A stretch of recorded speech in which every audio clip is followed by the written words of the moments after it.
என் அன்பார்ந்த தொழிலாளர் தோழர்களே, உழவர்களின் உழைப்புதான் மனிதகுலம் உயிர் வாழ உணவளித்து வருகிறது என்பதை நன்குணர்ந்த எம்முடைய ஜமீன் குடும்பம் என்னுடைய மூதாதையர் காலத்திலிருந்தே ஒவ்வொரு ஆண்டும் அறுவடை நேரத்தில் நமக்கு விளைச்சல் மூலம் கிடைக்கும் அறுவடையில் பெரும் பகுதியை அதற்கு காரணமான உங்களோடு பங்கிட்டுக் கொள்வதை நீங்கள் நன்கு அறிவீர்கள்.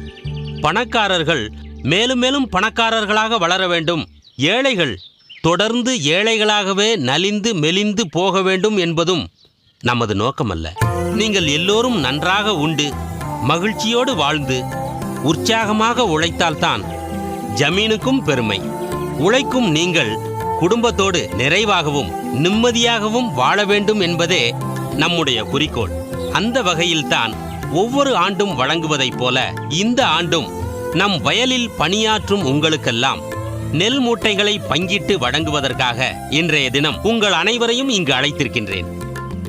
இதை நீங்கள் பெற்று சென்று குடும்பத்தாருடன் வயிறார உண்டு க்ஷேமமாக வாழ வேண்டும் என்ற என்னுடைய அன்பான வாழ்த்துக்களை உங்களுக்கெல்லாம் தெரிவித்துக் கொள்கிறேன். உங்கள் எல்லோருடைய மதிப்புக்கும் மரியாதைக்கும் உரிய உங்கள் ஐயாவின் தன்னடக்கம் ஊர் அறிந்ததுதான்.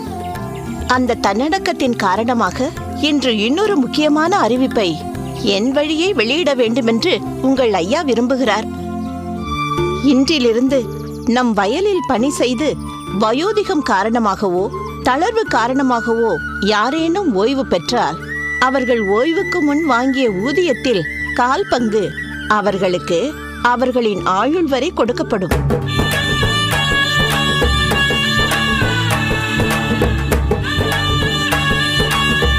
விவசாயிகளே, நம் ஊரான இந்த கூரத்தில் கண்ணனுக்கு அடுத்தபடியாக ஒரு கொடையாளி உண்டென்றால் அது நம் ஐயாதான்னு எல்லாரும் பேசிக்கிறாங்க. உதாரணமாக, நமது வீட்டில் நடைபெறும் திருமணங்கள், பிள்ளைகளின் படிப்பு செலவுகள், வைத்திய செலவுகள், எல்லா செலவுகளையும் எஜமானர் தான் கொடுத்து கொண்டு வருகிறார். அப்படி இருக்கும்போது எஜமானர் இப்படி ஒரு சலுகையை விவசாயிகளுக்கு கொடுக்க நினைப்பது எஜமானரின் பெருந்தன்மையை காட்டுகிறது. ஆமாங்க ஐயா, முதலாளி ஐயா குடும்பம் தான் எங்களை எல்லாம் காப்பாற்றிட்டு வருது, அதில் சந்தேகமே இல்லைங்க ஐயா. உண்மைதானுங்க ஐயா. நாங்கள் நல்லா இருக்கணும்னு நீங்கள் நினைக்கிறீங்க. அதுபோல ஜமீன்தார் ஐயாவும் நல்ல உடல் நலத்தோட நல்லா வாழணுங்க ஐயா. நாங்களும் எங்கள் குடும்பமும் உங்களுக்கு ரொம்ப கடமைப்பட்டிருக்கோங்க ஐயா. நீங்களும் உங்கள் குடும்பத்தில் உள்ளவங்களும் ஏழை பாழைங்களான எங்களை மதித்து இவ்வளவு செய்யறதுக்கு நாங்க என்ன செய்ய போறோமோ தெரியலங்க ஐயா. நீங்கள் பேசுவதையெல்லாம் கேட்கும்போது எனக்கு மிகவும் மகிழ்ச்சியாக இருக்கிறது. நீங்கள் எல்லோரும் என் மீது எவ்வளவு பாசமும் மரியாதையும் வைத்திருக்கிறீர்கள் என்று எனக்கு நன்றாக தெரியும்.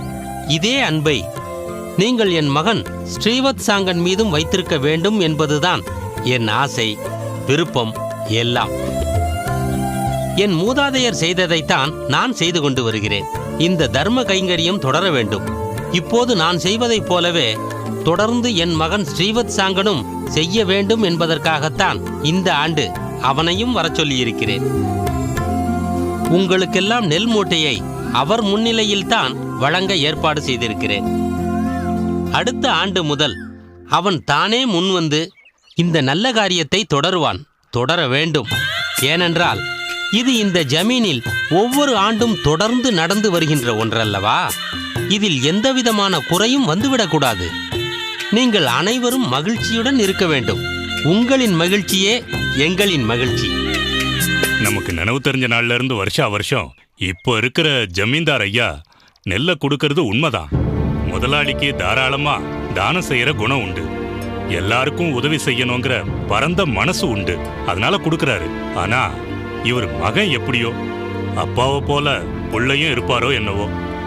நெல்லு மூட்டைகளை பங்கிட்டு நமக்கெல்லாம் கொடுப்பாரோ இல்லையோ யாரு கண்டா. அட ஏன்பா அவசரப்படுற? எசமானோட புள்ள சீவத் சங்கா வரட்டும், அப்புறம் பாத்துக்குவோம்.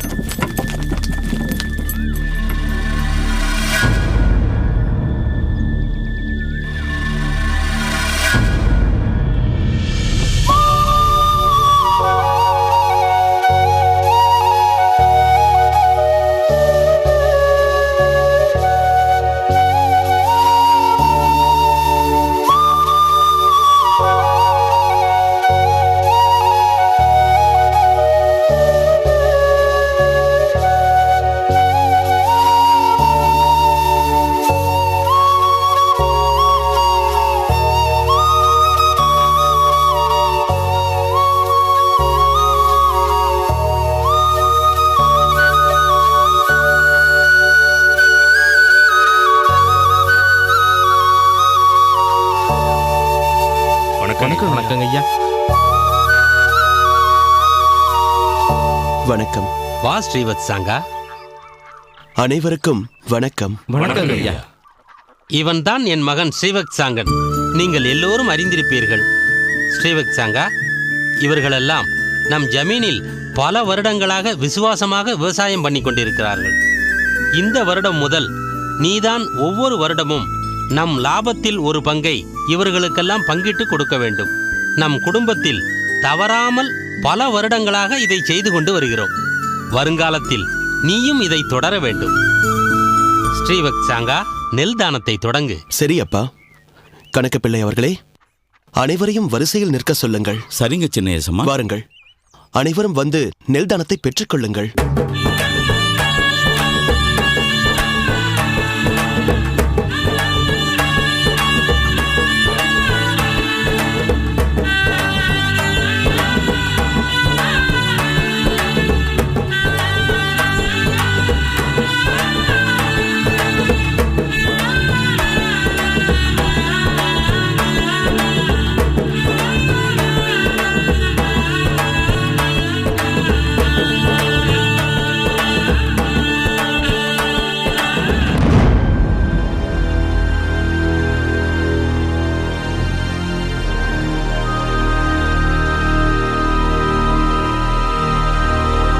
கணக்கப்பிள்ளை, ஏன் இவருக்கு மட்டும் நெல் மூட்டை இல்லாமல் போய்விட்டது? எப்படி கணக்கு தவறாயிற்று? மற்றவர்கள் எல்லாம் நெல்லை பெற்று மகிழ்ச்சியோடு செல்ல, இவர் மட்டும் வெறுங்கையோடா செல்வார்? எஜமான், இந்த வருடம் புதிதாக பல தொழிலாளர்கள் உழவுக்கு வந்திருக்கிறார்கள். அதனால்தான் கணக்கு தவறிவிட்டது எஜமான். மன்னித்து விடுங்கள் எஜமான். சரி சரி, இவருடைய வீடு எங்கே இருக்கிறதென்று கேட்டுக்கொண்டு அவர் வீட்டுக்கே நெல் மூட்டைகளை அனுப்பி வையுங்கள். சரிங்க எஜமான். நீ வீட்டிற்கு செல். நெல் மூட்டைகள் உன் வீட்டிற்கே வந்து சேரும். சரிங்க சம்மா. சற்று நில்லுங்கள். அப்பா, எல்லா விவசாயிகளைப் போல இவரும் நெல் மூட்டைகளை ஜமீனில் இருந்து வாங்கிக் கொண்டு வருவதாக தானே வீட்டில் சொல்லிவிட்டு வந்திருப்பார். இப்போது இவர் வெறுங்கையோடு வீட்டிற்கு சென்றால் என்ன நினைப்பார்கள்? ஏமாற்றம் அடைய மாட்டார்களா? நம் கீழ் பணி செய்யும் அத்தனை விவசாயிகளின் குடும்பங்களும் மகிழ்ச்சியில் திளைத்திருக்க, இந்த குடும்பம் மட்டும் சோகமே உருவாக உட்கார்ந்திருப்பது என்ன நியாயம்? நம் பக்கத்தில் தவறு நேர்ந்து விட்டதற்கு பரிகாரமாக நாம் ஏதாவது செய்தாக வேண்டாமா?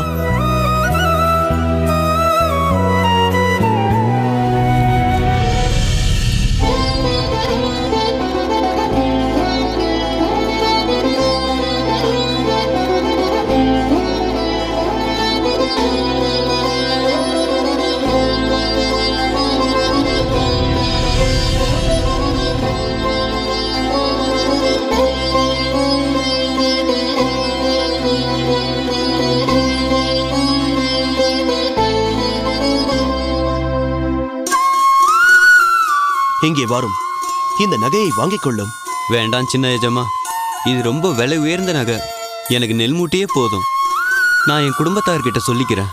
இல்லை பெரியவரே, இந்த நகையை வாங்கிக் கொள்ளும். நாங்கள் செய்த தவறுக்கு இதுதான் பரிகாரம். யோசிக்காதீர்கள். வாருங்கள், வாங்கிக் கொள்ளுங்கள்.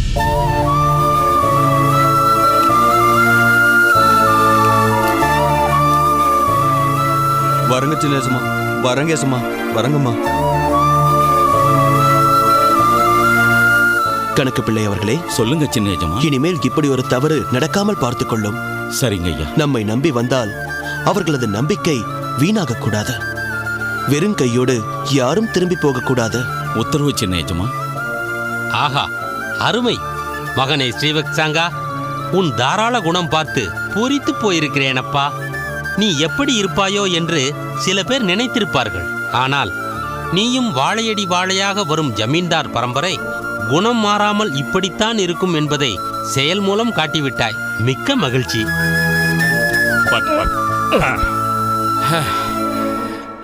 என்னப்பா, சின்ன ஜமீன்தாரு கொடுப்பாரா இல்லையான்னு சந்தேகப்பட்டீங்களே. பெரிய ஜமீன்தாரு 8 அடி பாஞ்சா, மகன் 16 அடி பாஞ்சிருக்காரு. பாத்தீங்களா? சின்ன ஜமீன்தாரு தான் யாருன்னு நிரூபிச்சிட்டாரு. பாத்தீங்களா? நம்ம ஜமீன்தாரு வெறும் நெல்மணிகளை தான் கொடுத்தாரு. நம்ம சின்ன ஜமீன்தாரு பொன்மணி மாலையே பரிசா கொடுத்துட்டாரே. வருங்காலத்துல நம்ம ஜமீன்தார் பேரையே மிஞ்சிருவாரு போல இருக்குதே.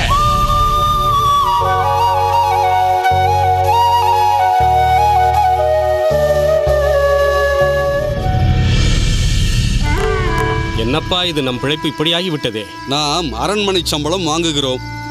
அரசர் சொல்வதை கேட்டுத்தானே ஆக வேண்டும். கேட்கத்தான் வேண்டும். நம் போதாத காலம் மாமன்னர் நகையை தொலைக்க இரவெல்லாம் கண் விழித்துக் கொண்டு கண்ணில் விளக்கணையை விட்டுக் கொண்டு நீ திருடனா திருடனா என்று ஒவ்வொருவரையும் சோதனை போட வேண்டியிருக்கிறது. அது என்ன நகை என்று நமக்கு தெரியாது.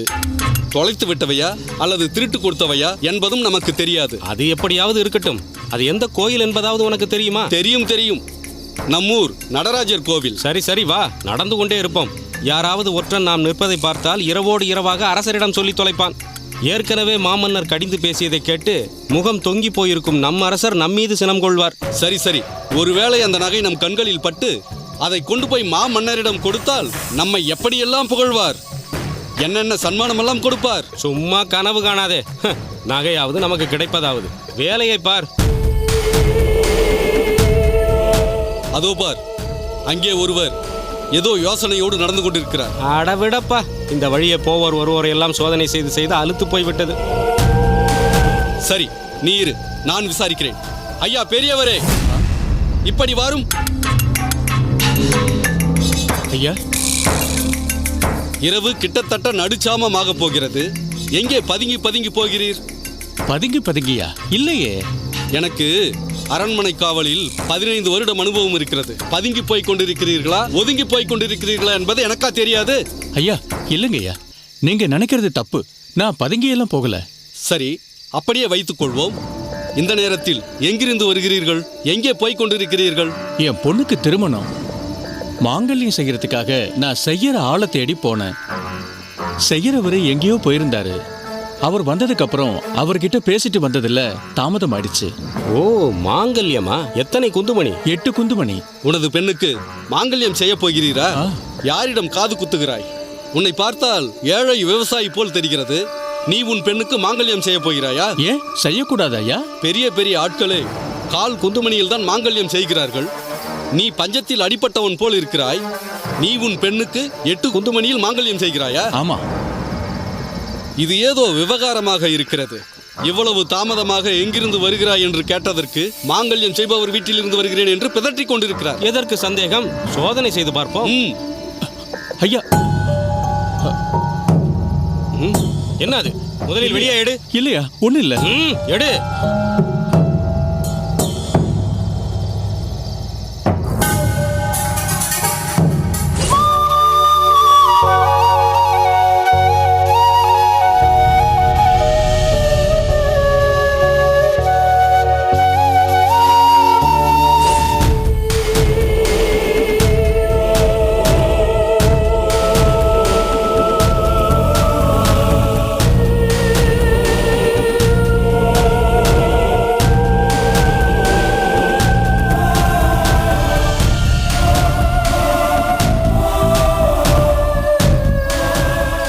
அதுதானே பார்த்தேன். மாட்டிக்கொண்டாயா?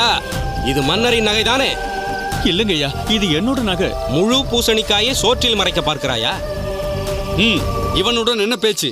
நேராக அரண்மனைக்கு இழுத்துச் செல்வோம். இவனுடைய நகையா அல்லது அரசர் நகையா என்று அரசரே தீர்மானிப்பார். வேண்டாயா?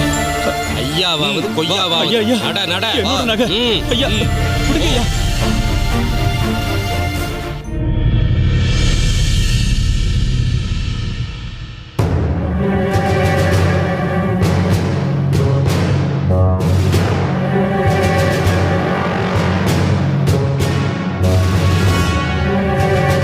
மன்னவா, சொல்லுங்கள். இந்த சிற்றரசர் சீவகன் நாட்டில் தங்களுக்கு இப்படி ஒன்று நடந்துவிட்டதே என்று நான் மிகவும் வருந்துகிறேன். வருந்துவதால் என்ன பயன்? வருந்துபவர் எல்லோரும் செய்யக்கூடிய எளிதான காரியம்.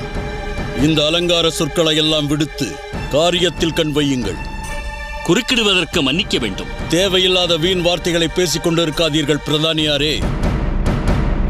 நேரம் செல்ல செல்ல என் வருத்தமும் சினமும் அதிகமாகிக் கொண்டே போகிறது.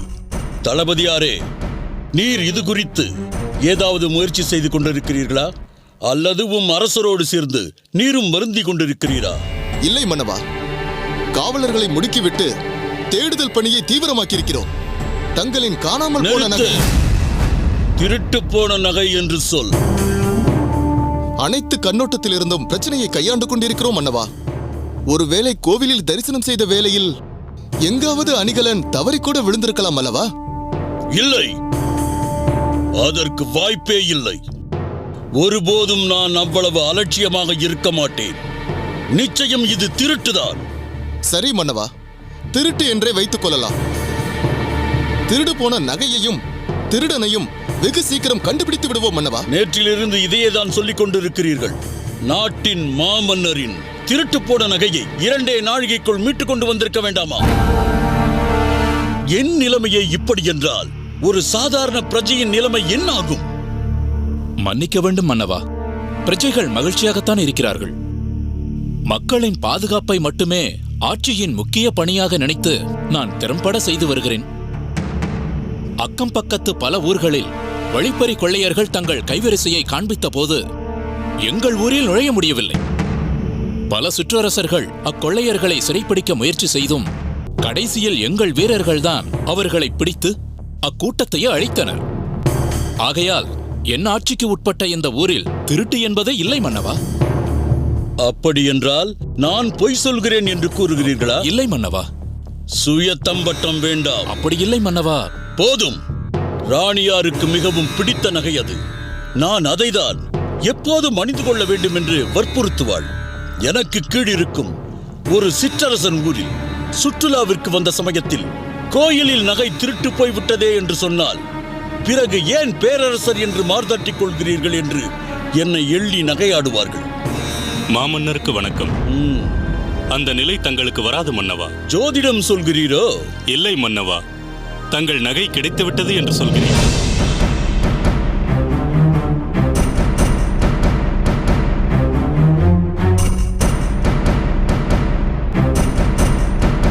கிடைத்து விட்டதா? சரி, எங்கே அந்த நகை? யாரங்கே? அந்த களவாணியை இழுத்து வாருங்கள்.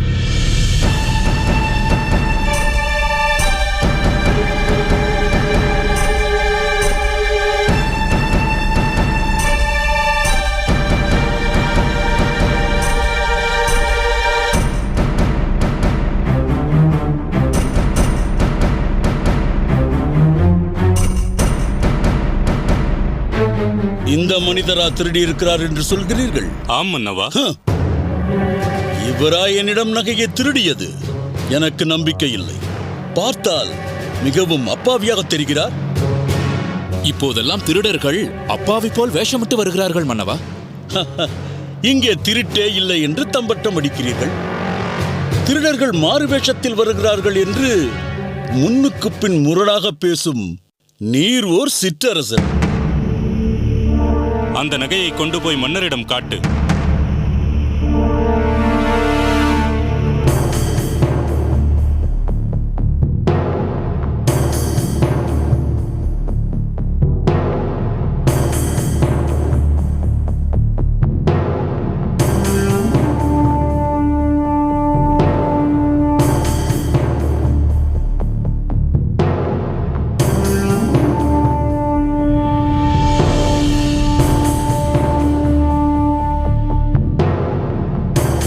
இது என் நகை இல்லை.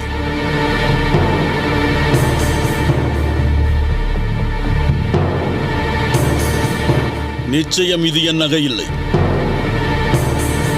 மன்னவா, சரியாக பார்த்து சொல்லுங்கள். இது தங்கள் நகையாகத்தான் இருக்கும்.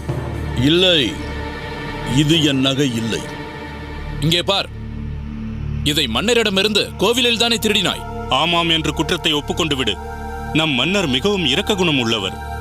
அதனால் நிச்சயம் தண்டனையை குறைத்து விடுவார். இல்லைங்கய்யா, நான் நகையை திருடலுங்கய்யா. இது என் நகை இல்லை என்று சொல்கிறேன். பிறகென்ன? அந்த மனிதரை விட்டு விடுங்கள். மன்னவா, தவறாக எண்ண வேண்டாம். தங்களிடம் குவியல் குவியலாக ஏராளமான நகைகள் உள்ளன. அவற்றையெல்லாம் நினைவில் வைத்துக் கொள்வது கடினம்தான். அதனால் தங்கள் அரண்மனை கஜானாவின் பொறுப்பாளரை கூப்பிட்டு... நான் சொன்னதை நீங்கள் கவனமாக கேட்கவில்லை. தொலைந்து போன நகை பிரத்யேகமானது, ராணியாருக்கு மிகவும் பிடித்தமானது. அதனால் தான் சொல்கிறேன், இது அந்த நகை இல்லை. அன்பரே, ஒளிக்காமல் மறைக்காமல் சொல்லிவிடுங்கள். இதை எங்கே திருடினீர்கள்? ஐயா, நான் திருடலைங்க ஐயா. பொய் சொல்லாதே. இல்லைங்க ஐயா. இது நம் மாமன்னரின் நகையாக இல்லாமல் இருக்கலாம். ஆனால் நீயோ பார்ப்பதற்கு ஒரு விவசாயி மாதிரியோ நெசவாளி மாதிரியோ தான் காணப்படுகிறாய். உன்னிடம் எப்படி இந்த விலையுயர்ந்த நகை இருக்க முடியும்? திருடலைங்க ஐயா, எனக்கு தானமா கிடைச்சது. சபாஷ்! இப்படி தானமாக அளிக்கக்கூடிய பிரபு கூட நம் ஊரில் இருக்கிறாரா என்ன? இருக்காருங்க ஐயா, நம்புங்க ஐயா. அரசே, இவன் ஒரு பெரிய நகை திருடன். திருடிய நகைகளை பதுக்கி வைத்துவிட்டு அவ்வப்பொழுது ஒவ்வொன்றாக விற்று பணமாக்குபவன். நிச்சயம் இவனிடம்தான் மாமன்னரின் நகையும் இருக்க வேண்டும். சரியாகச் சொன்னீர்கள் மந்திரியாரே. இந்த களவாணியை கொண்டு போய் சிறையில் அடையுங்கள். மன்னரின் நகையை எங்கு வைத்திருக்கிறான் என்று சொல்லாத வரை அவனுக்கு தண்ணீர் கூட தர வேண்டாம். அரசே, விட்டுடுங்க அரசே. உன் கூளை கும்பிடு என்னிடம் பலிக்காது. மன்னரின் நகையை எங்கே ஒளித்து வைத்திருக்கிறாய் என்று உடனே சொல்லிவிடு. உன்னை உயிருடனாவது விட்டு வைக்கிறேன். இல்லையென்றால் உன்னை பட்டினி போட்டே பரலோகம் அனுப்பி விடுவார்கள் என் காவலர்கள். இழுத்து போங்கள் அவனை. அரசே,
காப்பாத்துங்கள் ஐயா.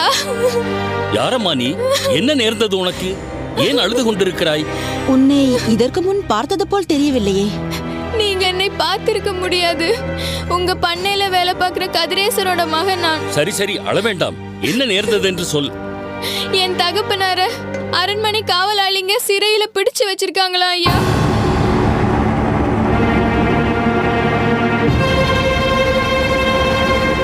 சிறையில் அடைத்திருக்கிறார்களா? ஏன்? எதற்கு? கதிரேசன் வம்பு தும்புக்கு போகாத சாதுவாயிற்றே. நாணயமானவன், நேர்மையானவன். அவனை எதற்கு சிறையில் அடைக்க வேண்டும்? உங்க மகன் தானமா கொடுத்த நகைய திருடின நகைன்னு சொல்லி அவரை சிறையில அடைச்சிட்டாங்களா ஐயா.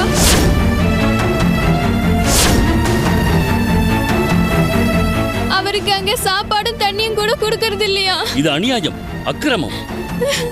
அது நாங்கள் தானமாக கொடுத்த நகை என்று உன் தந்தை எடுத்து சொல்லவில்லையா? சொல்லிருக்காருங்கம்மா. ஆனா அவங்க நம்ப மாட்டேங்கிறாங்க.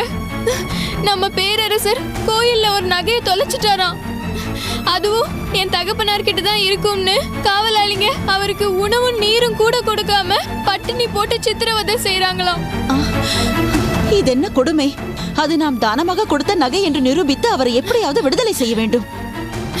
நீ கவலைப்படாதே அம்மா, நாங்கள் இதற்கான ஏற்பாடுகளை செய்கிறோம். உன் தந்தையை சிறையிலிருந்து மீட்டுக் கொண்டு வருவது எங்கள் பொறுப்பு. நீ நிம்மதியாக வீட்டுக்கு செல்லம்மா. இல்லை சொர்ணா, அது அத்தனை எளிதான காரியம் என்று எனக்கு தோன்றவில்லை. ஐயா, நான் உங்களை தான் பெருசா நம்பியிருக்கேன். கருணை காட்டுங்க. இன்னும் 4 நாள்ல நடக்க போற என் கல்யாணத்துக்காக ஓய்வு இல்லாம உழைச்சிருக்காரு. நீங்க கொடுத்த அந்த நகை சரியான நேரத்துக்கு கிடைச்சதுன்னு அவரை சந்தோஷப்பட்டிருக்கணும். ஆனா அதுவே அவர் சிறையில மாட்டிக்க காரணமாயிடுச்சு. பெண்ணே, சற்று அவகாசம் கொடு. என்ன செய்யலாம் என்று யோசித்து முடிவெடுக்கலாம். ஐயா, என் தகப்பனார் பசி தாங்க மாட்டார் ஐயா. அங்க அவரை பட்னி போட்டு துன்புறுத்திக்கிட்டு இருக்காங்கன்னு நினைக்கும் போது என் மனசு எவ்வளவு பாடுபடுது தெரியுமா? தாய் இல்லாத பெண்ணா, தகப்பனார் தான் என் தெய்வம். என் தெய்வத்தை என்னோட சேர்த்து வைக்க உங்களால தான் என் முடியும். உங்க காலை பிடிச்சு கெஞ்சுறேன். வேண்டாம். எப்படியாவது அவரை காப்பாத்துங்க ஐயா. எழுந்திரம்மா, எழுந்திரு. உன் நிலைமை எனக்கு நன்றாக புரிகிறது. ஆனால் அரசாங்கத்தோடு மோத வேண்டும் என்று நினைக்கும் போது சற்று அச்சமாக இருக்கிறது. எனக்கு மிகவும் வேண்டிய ஒரு சிற்றரசர் இருக்கிறார். அவர் வழியே இந்த சிக்கலை சரி செய்ய முடியுமா என்று பார்க்கிறேன். வேண்டாம் தந்தையே.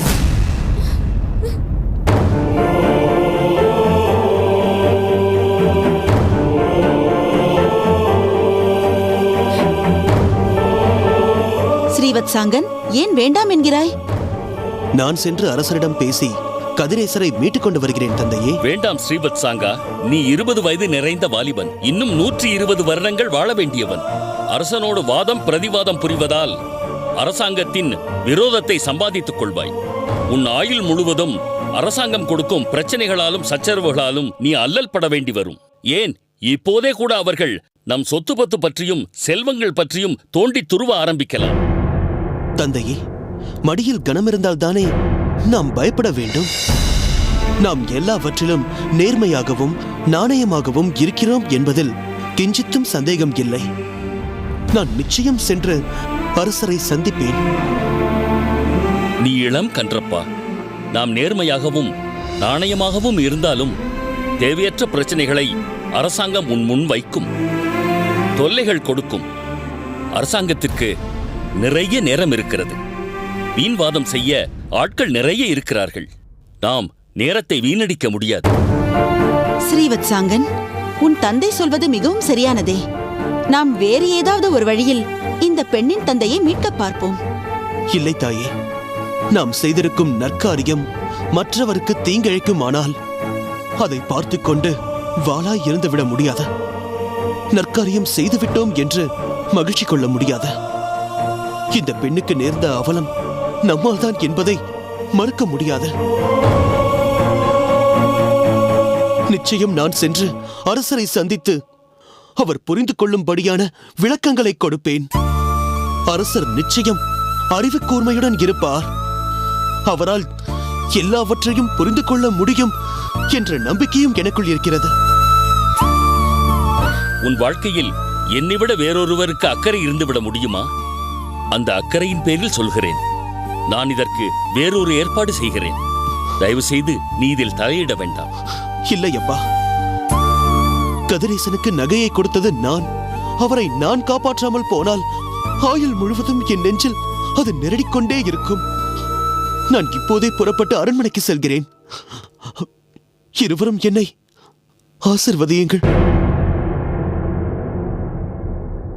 உன் விருப்பப்படியே செய். சென்று வா. வா பெண்ணே.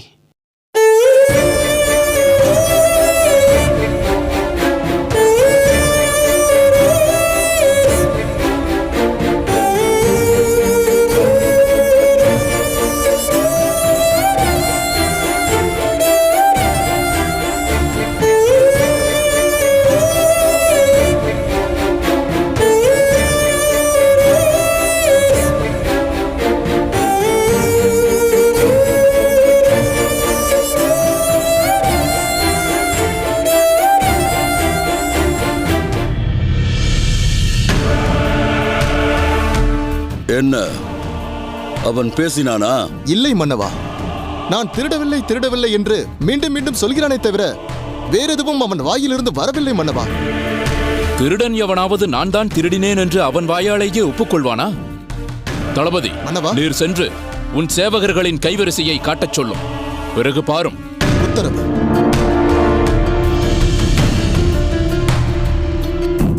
நிலுங்கள்.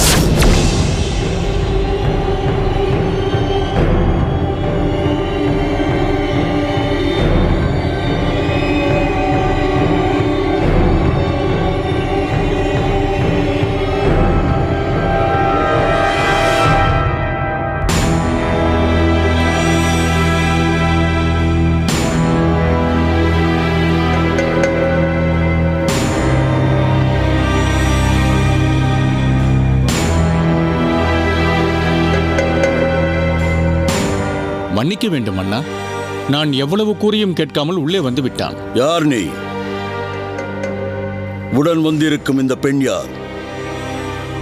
காவலை மீறி உள்ளே வருவது குற்றம் என்று உனக்கு தெரியாதா? தெரியும். ஆனால் இந்த பெண்ணின் நிலை என்னை காவலை மீறி உள்ளே வர செய்து விட்டது. அப்படி என்ன இந்த பெண்ணின் நிலை உன்னை மாற்றிவிட்டது? முதலில் நீ யார் என்று சொல். இந்த பெண் உனக்கு என்ன உறவு? ஆபத்திற்கு கை கொடுக்கும் உறவு. முதலில் நீ வெளியே போ. சேவகர்களே, இவனையும் இந்த பெண்ணையும் வெளியேற்றுங்கள். உத்தரவு மன்னா. கிளம்புங்கள், கிளம்புங்கள், இருக்காதீர்கள். கிளம்புங்கள், கிளம்புங்கள், என்னை விடுங்கள். கிளம்புங்கள், கிளம்புங்கள். காவலர்களே, உத்தரவு மன்னா. சொல், என்ன வேண்டும் உனக்கு? மன்னவா, நாம் முக்கியமான ஒரு விஷயம் பற்றி பேசிக் கொண்டிருக்கும் போது இவனை பேச அனுமதிப்பது தவறு என்பது என் தாழ்மையான அபிப்பிராயம். மன்னவா, தாங்கள் பேசிக் கொண்டிருக்கும் விஷயம் தொடர்பாக தான் நானும் பேச விரும்புகிறேன். தொடர்பா? என்ன அது? நகை திருடி விட்டதாக ஒருவரை நீங்கள் சிறையில் அடைத்து வைத்திருக்கிறீர்களே, அவருடைய மகள்தான் இவள். ஓ, இவள் தந்தையின் சார்பில் வாதாடத்தான் இங்கு அழைத்து வந்திருக்கிறீர்களோ?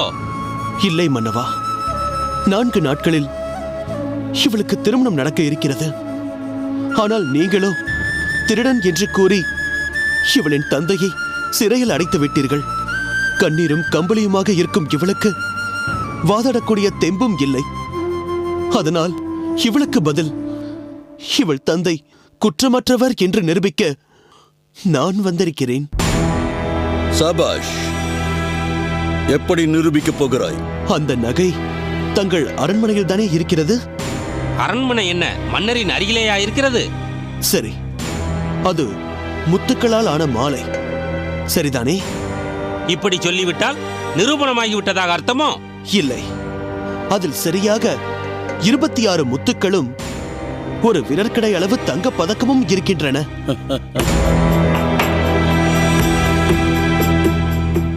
சிறுவனே, ஒரு நாட்டின் மன்னரை மிக சாதாரணமாக அறிவில் குறைந்தவனாக எண்ணிவிட்டாய். நீ அந்த பெரியவரின் கூட்டாளி. இப்படி பகட்டாக உடைத்தரித்திருந்தால் உன்னை நம்பிவிடுவேன் என்று நினைத்தாயோ?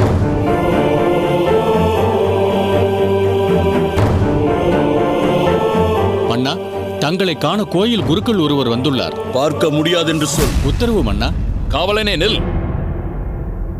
எந்த கோவில் என்று சொன்னாய்? நமது ஊர் நடராஜர் கோயில் என்று சொன்னார். மன்னவா, தங்களின் நகை காணாமல் போன கோவில் அதுதான். அவரை அனுமதித்தால் தங்கள் நகை பற்றி தகவல் ஏதும் தெரிய வரலாம். சரி, வர சொல். உத்தரவு மன்னா.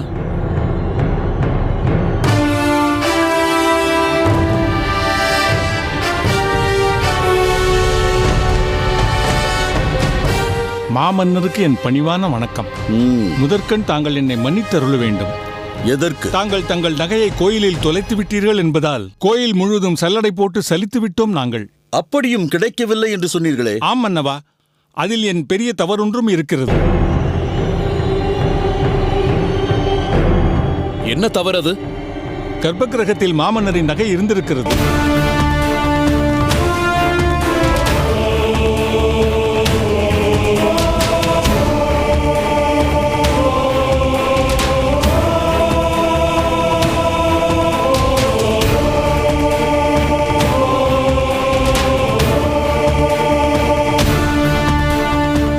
அதை கவனிக்காமல் அதன் மீது மூங்கில் தட்டை வைத்து விட்டேன்.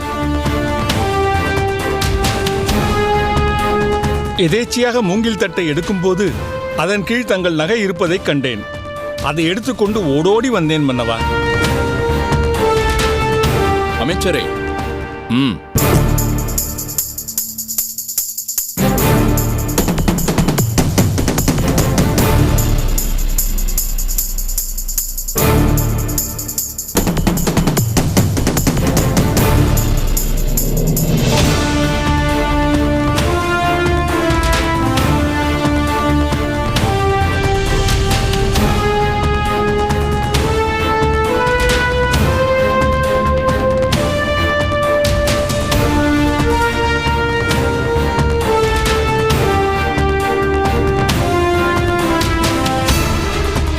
சிற்றரசே, அந்த குருக்களுக்கு தக்க சன்மானம் கொடுத்து அனுப்புங்க. அப்படியே மன்னா. குருக்களே, தாங்கள் புறப்படலாம். தக்க சன்மானம் உங்களை தேடி வரும். நன்றி மன்னவா, நான் வருகிறேன். அப்படி என்றால் இந்த பெண்ணின் தகப்பனாருக்கு நகையை தானமாகத்தான் கொடுத்திருக்கிறாய். விலை உயர்ந்த நகையை தானமாக கொடுப்பதற்கு என்னை போன்ற மன்னர்கள் கூட சற்று தயங்குவார்கள். அதனால்தான் அவர் திருடியிருப்பாரோ என்று என் உள்ளுக்குள் ஒரு சந்தேகம் இருந்தது. இப்படிப்பட்ட விசாலமான மனம் கொண்ட நீ யாரப்பா? நான் சொல்றேன் மன்னவா, இவரு கூரம்ன்ற ஊரை சேர்ந்தவர். அந்த ஊர்ல பாதி இவரோடதுதான். தம் பண்ணையில வேலை செய்யறவங்களுக்கு இல்லைன்னு சொல்லாம அள்ளி கொடுக்கிறவர் இவரு. காவலரே, மன்னா, முதலில் அந்த பெரியவரை சிறையில் இருந்து விடுதலை செய்யுங்கள். இங்கே அழைத்து வாருங்கள். உத்தரவு மன்னா.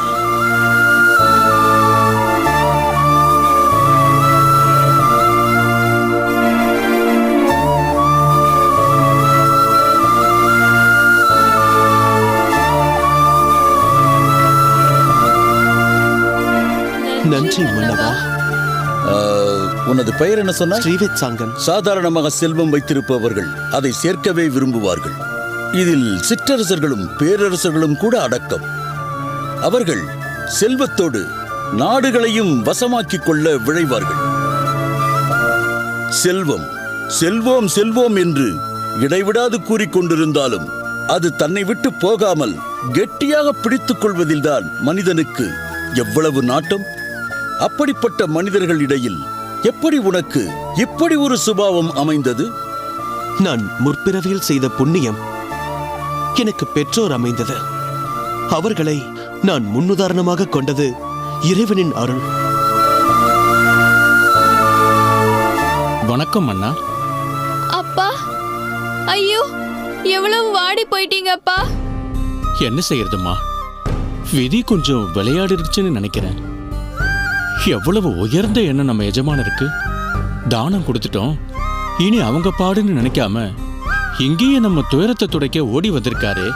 எத்தனை பணக்காரங்களுக்கு இப்படி ஒரு மனசு இருக்கும்? பெரியவரே, தெரியாமல் இப்படி ஒரு தவறு நடந்து விட்டது. எங்களை மன்னித்து விடுங்கள். தளபதியாரே, அந்த நகையை பெரியவரிடம் சேர்ப்பித்துவிட்டு அவருக்கு நம் அரண்மனையிலேயே ஒரு அருமையான விருந்திற்கு ஏற்பாடு செய்ய சொல்லும். உத்தரவு மன்னா. பிறகு இந்த பெண்ணின் திருமண செலவை அரசாங்கமே ஏற்றுக்கொள்ளும். ஸ்ரீவத் சாங்கன் மன்னா, இவ்வளவு உயர்ந்த எண்ணம் கொண்ட உன்னை பாராட்ட வார்த்தைகளே இல்லை. ஒரு பெண்ணின் துயர் துடைக்க மாமன்னனோடு தைரியமாக வார்த்தையாடினாய். நியாயத்தை துணிந்து சொல்லும் உன் மனோபாவத்தை நான் போற்றுகிறேன்.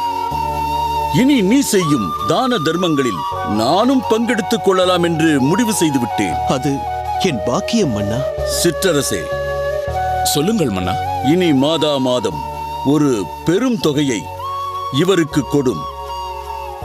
அந்த தான தர்மத்தில் எனக்கும் புண்ணியம் சேரட்டும். நீர் கொடுக்கும் தொகையை எனது கப்பத்தில் குறைத்துக் கொள்ளவும்.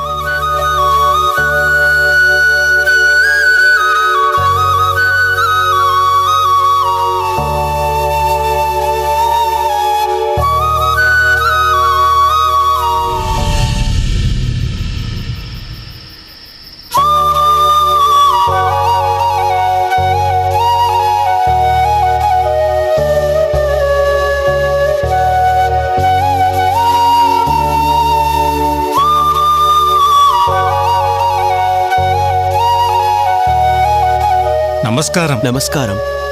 தாங்கள்? அடியேனின் திருநாமம் பரந்தாமன். நான் பக்கத்து கிராமமான கோவிந்தவாடியிலிருந்து வருகிறேன். ஓ, கோவிந்தவாடியா? ஆம். அதை பக்கம் என்று கூற முடியாது. பல ஊரை தாண்டித்தான் வர வேண்டும். வெகு தூரம் கடந்து இந்த குரதேசம் வந்திருக்கும் தங்களை அடியேன் வரவேற்கிறேன். நல்லது. உன் திருநாமம்? அடியேனின் திருநாமம் ஸ்ரீவத் சாங்கன். அப்படியென்றால் நான் நினைத்தது சரிதான். அதாவது வள்ளல் ராமசோமியாஜியின் திருக்குமாரன் நீ, அப்படித்தானே? ஆம் சுவாமி. அடியேனின் தந்தையை தங்களுக்கு முன்பே தெரியுமா? ஸ்ரீவத் சாங்கா, உன் தந்தையை தெரியாதவர்கள் யார் இருக்க முடியும்? 4 திசைகளிலும் அவரது வள்ளல் குணம் பரவி இருக்கிறதே. தற்போது உன் பரோபகாரம் இந்த கூரத்தின் 8 திக்குகளிலும் பரவியிருக்கிறது. என் தந்தையை புகழ்வதில் அர்த்தம் இருக்கிறது. அடியேனை புகழும் அளவிற்கு பெரிதாய் ஒன்றும் அடியேன் செய்துவிடவில்லையே. உன் தந்தையின் அடக்கமான குணம் அப்படியே உன்னிடமும் குடிகொண்டுள்ளது. அதனால்தான் நீ இப்படி பேசுகிறாய். இந்த கூர தேசத்து எளியவர் ஒருவருக்காக அரசர் வரை தனி ஒருவனாகச் சென்று வாதிட்டு அந்த வறியவரை மீட்டு வந்தாயே, அந்த செயலைத்தான் சுற்றியுள்ள அனைத்து ஊர்களிலும் புகழ்ந்து கொண்டாடுகிறார்கள். அதில் அடியேனின் சாதனை எதுவும் இல்லை. அவ்விஷயத்தில் அடியேனின் பொறுப்பும் கடமையுமே முக்கியமானது. என்னுடைய நடத்தை ஒருவேளை புகழப்பட்டால் அது என் தாய் தந்தையரையே சாரும். அவர்களால் வளர்க்கப்பட்டதால் அந்த பெருமை பரவி இருக்கலாம். உன் கர்வமற்ற பணிவான குணம் புறத்தோற்றத்திலும் பிரதிபலித்து நீ ராமசோமயாஜியின் மகனாகத்தான் இருக்க வேண்டும் என்று என்னை நினைக்க வைத்தது. தன் புகழையும் பெருமையையும் தன் தந்தைக்கே உரித்தாக்கும் மகனை பார்ப்பது அரிதப்பா. அடியேனின் பெருமை கிடக்கட்டும், அதை விடுங்கள். தாங்கள் அமுது செய்து விட்டீர்களா? உன்னிடம் மறைப்பதற்கு ஒன்றுமில்லை. நான் எங்கள் ஊரிலிருந்து வருவதற்கு தாமதமாகிவிட்டது. பெருமாள் சன்னதி தாளிடுவதற்கு முன்பாக நாம் பகவானை, இந்த கேசவனை தரிசித்து விட வேண்டும் என்று கோவிலுக்குள் சென்றேன். பெருமாளையும் நன்கு சேவித்தேன். நான் தரிசனம் முடித்து அன்ன சத்திரத்திற்கு வந்தேன். ஆனால் அதற்குள் அன்ன விநியோகம் முடிக்கப்பட்டு விட்டது. இனி நான் என் ஊருக்கு திரும்புவது கடினம். எனவே இன்று இரவு பொழுதை இந்த கூரத்திலேயே கழித்து நாளை மீண்டும் நம் கேசவனை சேவித்துவிட்டு ஊருக்கு கிளம்பலாம் என்று தீர்மானித்து விட்டேன். என்ன, தாங்கள் இன்னும் அமுது செய்யவில்லையா? கூரம் நகர் வந்த ஒருவர் வயிற்று பசியுடன் பட்டினியாக பெருமானை சேவித்து சென்றார் என்றால் அது அடியனுக்கு மிகுந்த மனவேதனையை அளிக்கும். சந்தானம், சின்னையா, அந்த பழக்குடையை கொடு. சுவாமி, மன்னிக்க வேண்டும். தற்போதைக்கு இப்பழங்களை ஏற்றுக்கொண்டு பசியாருங்கள். நன்றி அப்பா. இருப்பினும் ஒருவேளை அன்னம் பசித்த நேரத்தில் தங்களுக்கு கிடைக்காமல் போனது அடியேனுக்கு பெரும் வருத்தமே. நீ அதற்காக வருந்த வேண்டாம் அப்பா. நான் நேரத்திற்கு வந்திருக்க வேண்டும். வராதது என் தவறு. அதுதான் பழங்கள் பசியாறுவதற்கு கிடைத்து விட்டனவே. எல்லாம் பெருமாள் திருவுள்ளப்படி நடக்கிறது. சுவாமி, பகவானின் திருவுள்ளம் தன் அடியவர்களை பசியால் வாட்ட வேண்டும் என்று என்றுமே நினைக்காது. தங்கள் மூலம் அடியேனுக்கு ஒரு விஷயத்தை உணர்த்தவே விரும்பியிருக்க வேண்டும் அந்த ஆதிகேசவ பெருமாள். ஸ்ரீவத் சங்கா, நீ என்ன சொல்கிறாய்? சுவாமி, அந்த பெருமாளே தங்கள் மூலம் அடியேனுக்கு உணர்த்தியிருக்கும் விஷயம் அன்னதானம். தானங்கள் பல இருந்தாலும் அன்னதானத்திற்கு ஈடு இணை ஏது? பசித்த வயிற்றுக்கு சோறிடுவது என்பது பெரும் பேர் அல்லவா? பல தானங்களில் போதும் என்ற மனமும் திருப்தியும் அதை பெறுபவர்களுக்கு ஏற்படுவதில்லை. அன்னதானத்தில்தான் அதை பெறுபவருக்கு திருப்தியும் போதும் என்ற மனநிறைவும் ஏற்படுகிறது. ஓர் நாள் முழுவதும் உழைப்பது இந்த ஓர்சான் வயிற்றுக்காகத்தான் என்று சொல்பவர்கள் உண்டு. இனி இந்த கூர தேசத்திற்கு வந்து திரும்புகின்றவர்கள் யாராக இருந்தாலும் பசியோடு செல்லக்கூடாது. அதற்கான ஏற்பாட்டை நான் நிச்சயம் செய்ய போகிறேன். அப்பா ஸ்ரீவத் சங்கா, உனது தந்தை தான தர்மத்தால் ஏற்கனவே வள்ளல் என்று கொண்டாடப்படுபவர். இனி நீ செய்ய போகும் அன்னதானத்தால் உன் குடும்பத்தின் புகழ் வானளாவ உயரப்போகிறது. நாளை சமுதாயம் உன்னை போற்றி கொண்டாடப் போகிறது. தங்கள் நல்லாசியால் இந்த கூரம் வருபவர்கள் அன்னதானத்தால் பயனடைய வேண்டும் சுவாமி. நிச்சயம் அடைவார்கள். பெருமாளின் அனுகிரகமும் வைணவர்களின் ஆசியும் நிச்சயம் உனக்கு உண்டு.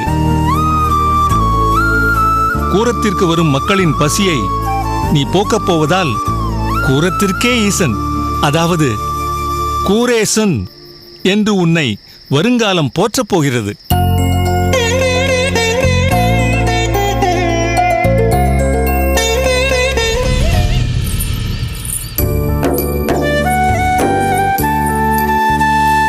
சபா,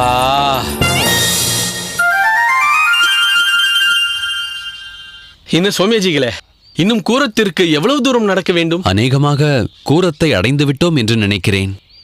ஏன், நடப்பது சிரமமாக இருக்கிறதா? சிரமமா? எனக்கா? நடப்பதென்றால் எனக்கு பால் பாயசம் சாப்பிடுவது போல. ஆரம்பித்து விட்டீர்களா? இதுதான் அத்திம்பேர். எப்பொழுதும் சாப்பாட்டு ஞாபகம்தான். பாருங்களேன், நடப்பதை பற்றி கேட்டால் பால் பாயசத்தை உள்ளே நுழைத்து விட்டார். ஏய், என்னடி மாப்பிள்ளையை எகத்தாளம் செய்கிறாய்? நம்ம எல்லாம் விட சற்று அவருக்கு சாப்பாட்டில் பிரியம் அதிகம். ருசித்தும் ரசித்தும் சாப்பிடுபவர்கள் ஆரோக்கியமானவர்கள் தெரியுமா? தெரிந்து கொள், நான் ஆரோக்கியமானவன். என்ன சோமியாஜிகளே, சரிதானே? சரிதான். சிலருக்கு வயிற்றில் ஜடராக்னி சற்று அதிகமாக செயல் புரிகிறது. அதில் நீங்களும் ஒருவர். கேட்டாயா பெரிய பிராட்டி? உன் அக்காவும் அத்திம்பேரும் என் பக்கம்தான். நீ மட்டும்தான் என்னை கரித்து கொண்டே இருக்கிறாய். நமஸ்காரம் சோமயாஜி. அடடே, வாருங்கள் ராமஜெயம். பார்த்து எவ்வளவு நாட்கள் ஆகிவிட்டது. சேமமாக இருக்கிறீர்களா? அதற்கென்ன குறைச்சல்? பகவானின் திருவருளால் நன்றாக இருக்கிறேன். தாங்கள் இந்த ஊரில் தான் வசிக்கிறீர்களா? என்ன இப்படி கேட்டு விட்டீர்கள்?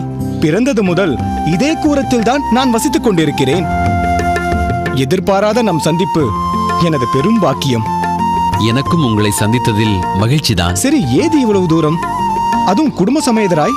ஆதிகேசவனை சேவிக்க வேண்டும் என்று தோன்றியது. உடனே புறப்பட்டு விட்டோம். அப்படியா? இவளின் சகதர்மிணி, இவளின் மைத்துனி,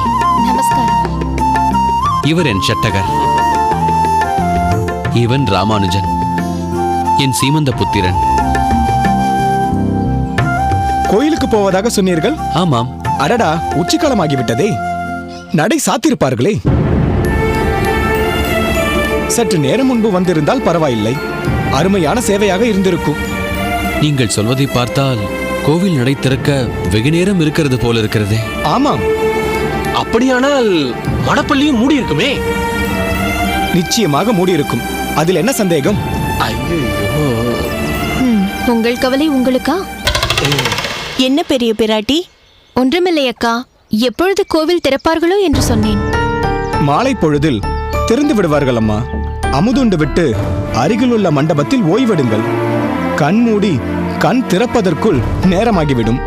பெருமாளை திவ்யமாக சேவித்துவிட்டு பிறகு புறப்படலாம். சரி சோமியாஜி, நான் உத்தரவு பெற்றுக் கொள்கிறேன். மிக்க சந்தோஷம். வருகிறேன். வாருங்கள். என்ன சுவாமி இது? அந்த வைணவர் உங்களுக்கு பரிச்சயமானவர் போல் இருக்கிறதே. தொலை தூரத்தில் இருந்து வருகிறார்களே, பசிக்குமோ இன்னமோ என்று அவருக்கு தோன்ற வேண்டாமா? வாருங்கள் சோமியாஜி, நாம் அகத்தில் அமுதுண்டு விட்டு அப்படி சிரம பரிகாரமும் செய்து விடலாம் என்று அழைத்திருக்க வேண்டாமா? அதை விட்டு விட்டு அருகில் தான் மண்டபம் இருக்கிறது, அங்கே செல்லுங்கள், அமுதுண்டுங்கள் என்றால் அமுது எங்கிருந்து வரும்? கமல நயனரே, அவர் வீட்டில் என்ன நிலைமையோ, எது இருக்கிறதோ எது இல்லையோ, அதுவும் இல்லாமல் அகத்திற்கு அழைத்து போக நீர் ஒருவர் மட்டுமா, இல்லை நான் ஒருவன் மட்டுமா? எவ்வளவு பெரிய குடும்பத்தை வீட்டிற்கு அழைத்து கொண்டு போனால் ஒன்றும் ஆகிவிடாது சுவாமிகளே.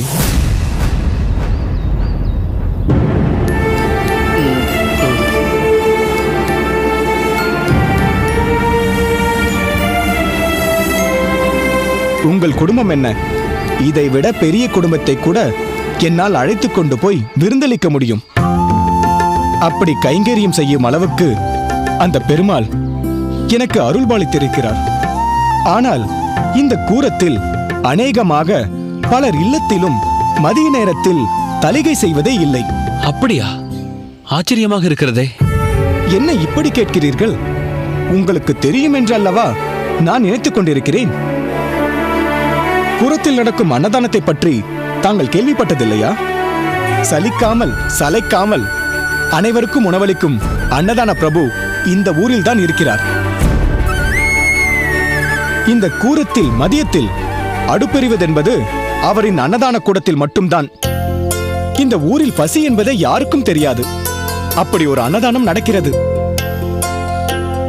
அவர் பெயர் என்ன? கூரேசன்.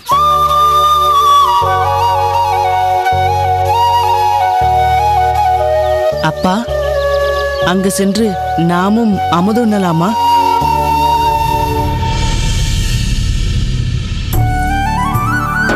வாருங்கள் வாருங்கள். நமஸ்காரம். நமஸ்காரம். நீங்கள் எல்லோரும் இங்கு வந்தது எங்களுக்கு மிக்க மகிழ்ச்சி. சற்று இப்படி வந்து நின்று கொள்ளுங்கள். உங்களுக்கு நாங்கள் முன்னமே அறிமுகமானவர்கள் இல்லையே, எங்களுக்கு ஏன் இந்த பிரத்யேக மரியாதை? இது பிரத்யேக மரியாதை இல்லை. இதை பற்றி சற்று விளக்கமாக கூறினால்தான் உங்களுக்கு புரியும். எங்கள் எஜமானரை போன்ற ஒரு பரோபகாரியை நீங்கள் காண்பது அரிது. தொழிலாளர்களை பார்த்து நீங்கள் எல்லோரும் தான் என் எஜமானர்கள், நான் உங்களுக்காக உழைப்பவன் என்று சொல்லும் உயர்ந்த உள்ளம் கொண்டவர் அவர். அவர் வைணவர் என்பதால் நாங்கள் ஒவ்வொரு வைணவரிலும் எங்கள் எஜமானரையே தரிசிக்கிறோம். இது நாங்கள் அவருக்கு கொடுக்கும் மரியாதையை தவிர தங்களுக்கென்று பிரத்யேக மரியாதை இல்லை. இப்படி எஜமான் விசுவாசம் கொண்ட தொழிலாளர்களையும் தொழிலாளர்களை எஜமானர்களாக மதிக்கும் எஜமானனையும் நான் கண்டதே இல்லை. இதுவே இவர்களின் எஜமானரை நான் சந்திக்க வேண்டும் என்ற என் ஆவலை தூண்டுகிறது. இது அவர் வரும் நேரம்தான். பூஜை செய்து கொண்டிருக்கிறார். பூஜை முடிந்து அவர் வெளியே வந்தவுடன் நீங்கள் அவரை சந்திக்கலாம். வாருங்கள், எல்லோரும் வரிசையாக வந்து நில்லுங்கள்.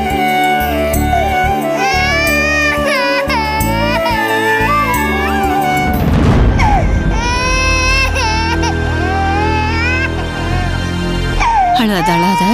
ஏனம்மா குழந்தை இப்படி அழுகிறது? நேத்துல இருந்து என் குழந்தைக்கு உடம்பு சரியில்லை சாமி. ஒண்ணுமே சாப்பிடல. காலையில இருந்ததா கொஞ்சம் பரவாயில்ல, அதான் பசியில அழுகுது.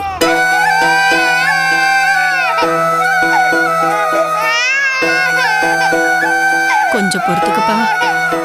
ஐயா, அந்த குழந்தைக்கு உணவு கொடுங்களேன். இல்லையப்பா, எஜமானர் உள்ளே பூஜை செய்து கொண்டிருக்கிறார். அவர் இறைவனுக்கு அமுது படைத்த பின்புதான் அன்னதானத்தை ஆரம்பிக்க முடியும். பூஜை முடியும் வரை இது வெறும் சாதம். பூஜை முடிந்த பின்புதான் இது பிரசாதம். பிரசாதமாக கொடுப்பதைத்தான் சின்ன எசமான் கூரேசன் விரும்புவார். எனக்கும் அது தெரியும். ஆனால் குழந்தைக்கு இதெல்லாம் தெரிய நியாயமில்லையே. தயவு செய்து குழந்தைக்கு ஏதாவது கொஞ்சம் கொடுங்கள். பழக்கத்தை மாற்ற சொன்னால் எப்படி? இது எஜமானரின் கட்டளை, எங்களால் மீற முடியாது. ராமானுஜா, எதற்கு இந்த வாதம்?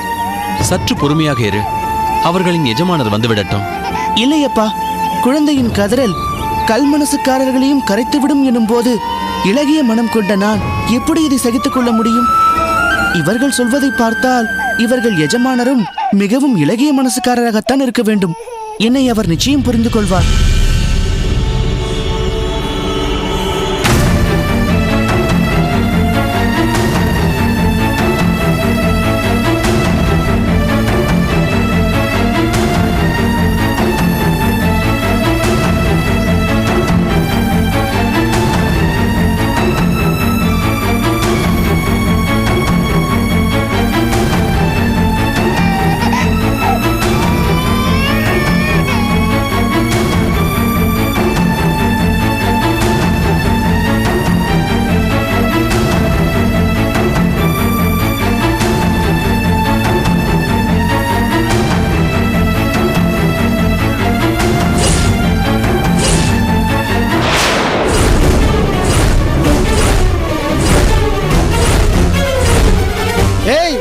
என்ன காரியம் செய்து விட்டாய்?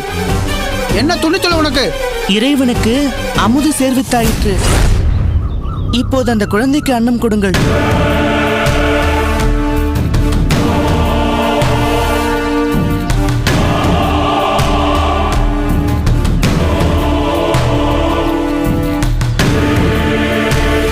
என்ன உளறுகிறாய்? நீ என்ன இறைவனா? என்னவாயிற்று?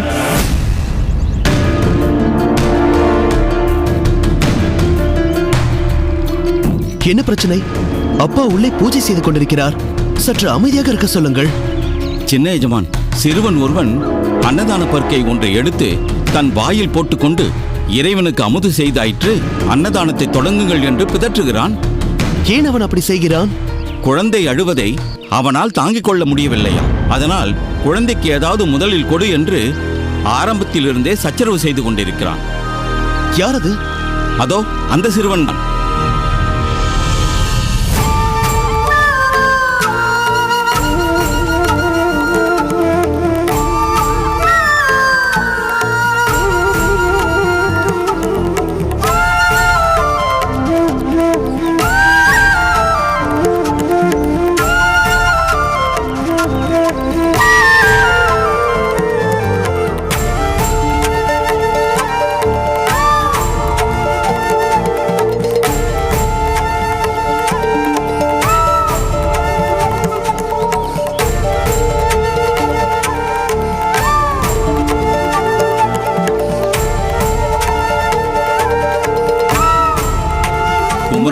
வணங்குகிறேன். அடியேன் அடியேன் மன்னித்து விடுங்கள்.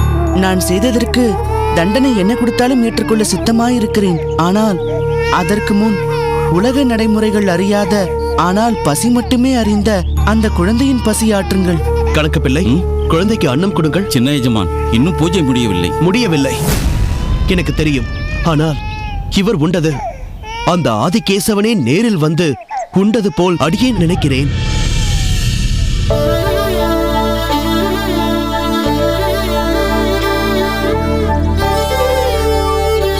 நான் செய்தது மிகப்பெரிய தவறுதான்.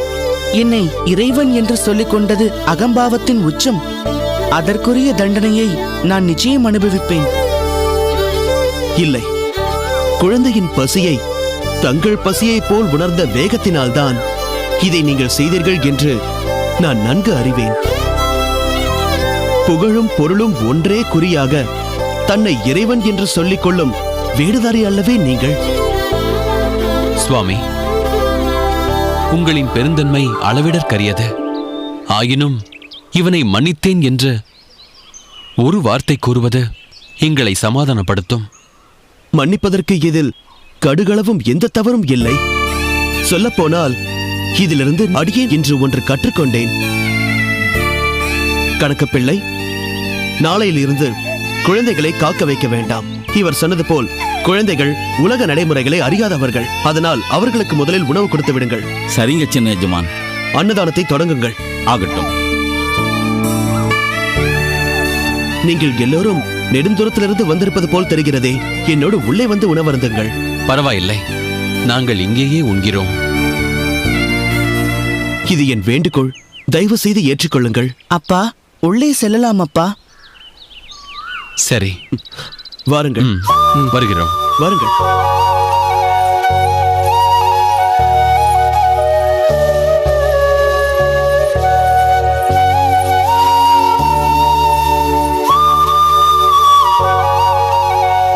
வாருங்கள், எல்லோரும் வாருங்கள்.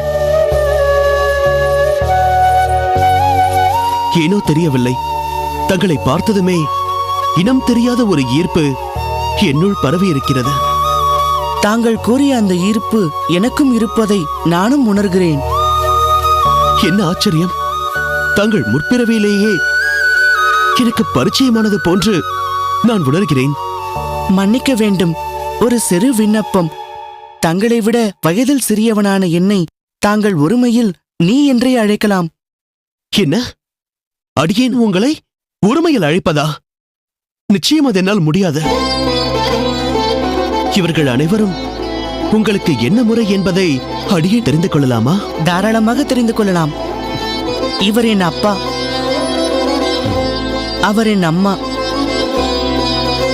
அவர் என் சித்தி, அதாவது தாயின் இளைய சகோதரி.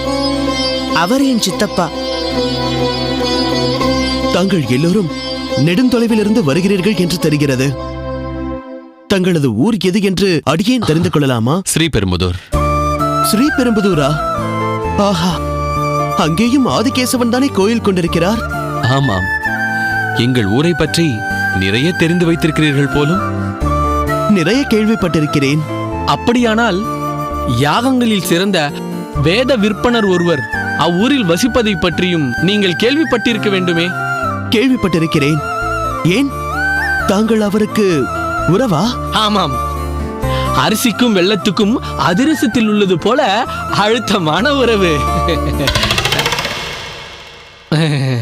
அவர் பெயர் கேசவ சோமயாஜிகள் தானே? சரியாக சொன்னீர்கள். அது வேறு யாரும் அல்ல. இதோ இவர்தான் சாக்ஷாத் கேசவ சோமியாஜி.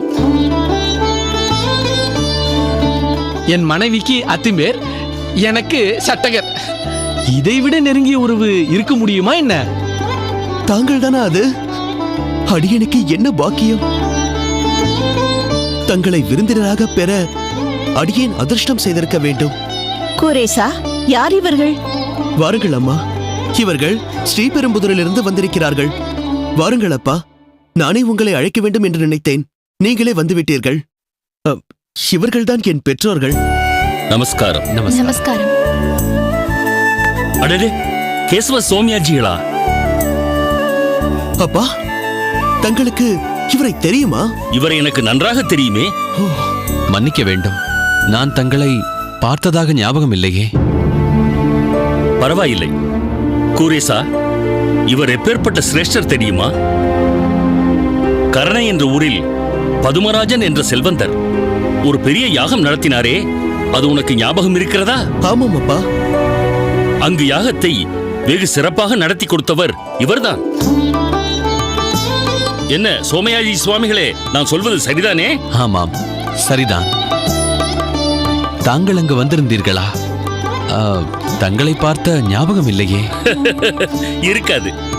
ஏனென்றால் மற்ற பல பிரகஸ்பதிகளைப் போன்று பாதி மந்திரங்களை சொல்லாமல் விழுங்கியும் சுற்றுமுற்றும் இருப்பவர்களை அவ்வப்போது பார்த்து கொண்டும் வாருங்கள் சௌக்கியமா என்று தலையசைப்பாலும் சிரிப்பாலும் கேட்டுக்கொண்டாயிருந்தீர்கள் நீங்கள்.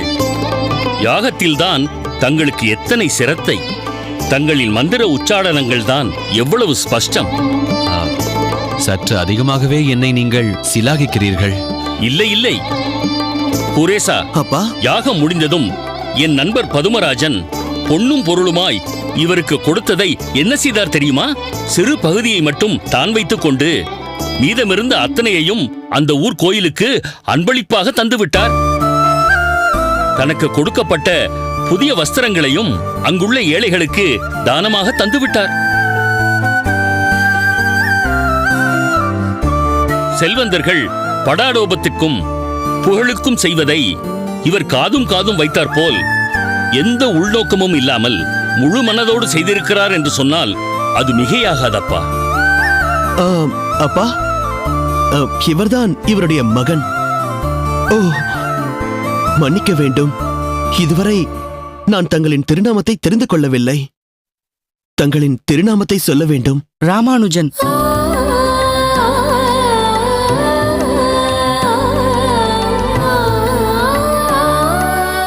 அப்பா, இவரும் இவருடைய தகப்பனார் போல்தான். கருணையில் சற்றும் குறைந்தவர் அல்ல. அப்படியா? ஆமாம் அப்பா. அன்னதானம் நடக்கும் இடத்தில் ஒரு குழந்தையின் மீது இவர் காட்டிய பரிவால் தான் இவர்கள் நம் எதிர்பாராத விருந்தினர்கள் ஆனார்கள். மிக்க மகிழ்ச்சி. இதை நான் மேம்போக்காக சொல்லவில்லை. உண்மையிலேயே இன்று நான் மிகவும் மகிழ்ச்சியுடன் இருக்கிறேன். நானும் தான் அப்பா. இவரை பார்த்த மாத்திரத்திலேயே இவர் மீது ஒரு மரியாதையும் ஈர்ப்பும் ஏற்பட்டு விட்டது. நேரம் கிடைக்கும் போதெல்லாம் நீங்கள் எல்லோரும் ஸ்ரீபெரும்புதூருக்கு வர வேண்டும். நீங்கள் எங்கள் விருந்தினராக இருந்து எங்களை கௌரவிக்க வேண்டும். நிச்சயம் நான் வருகின்றேன்.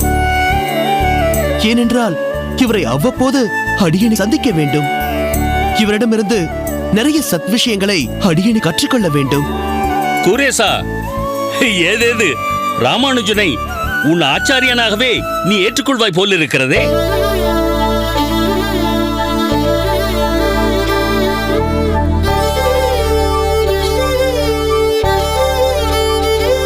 இப்படியே நிற்க வைத்து பேசிக் கொண்டிருந்தால் எப்படி?